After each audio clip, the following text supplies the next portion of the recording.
then you don't even know how you swing a tennis racket or a golf club or anything else at that point. And to think too much about it is to degrade your performance. And I think much of our moral life also has that structure, at least potentially, where you begin to learn that being a certain way, being virtuous, again, to use a strangely loaded term, actually feels better than tempting moments of non-virtue.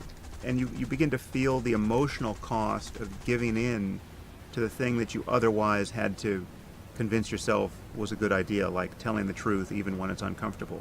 You become sensitive to the way in which when you're tempted to lie to someone, that is synonymous with actually having fallen out of relationship with that person, where you're no longer on the same team.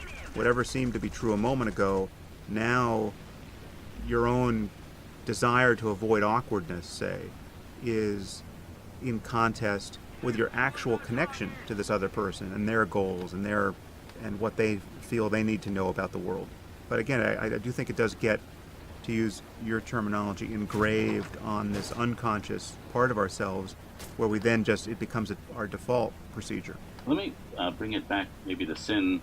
Well, you said that a sign of unwisdom is the creation of needless conflict and needless suffering.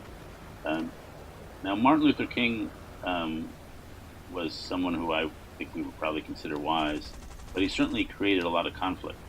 And he did it, I think, because he had this awareness that there was this sin of racism and segregation. And so it was he was appealing to something a lot higher and was willing to cause a lot of conflict along the way because there was a higher truth he was seeking that was beyond just who's suffering, who's unhappy, who's, frankly, who's suffering in this. Would you agree that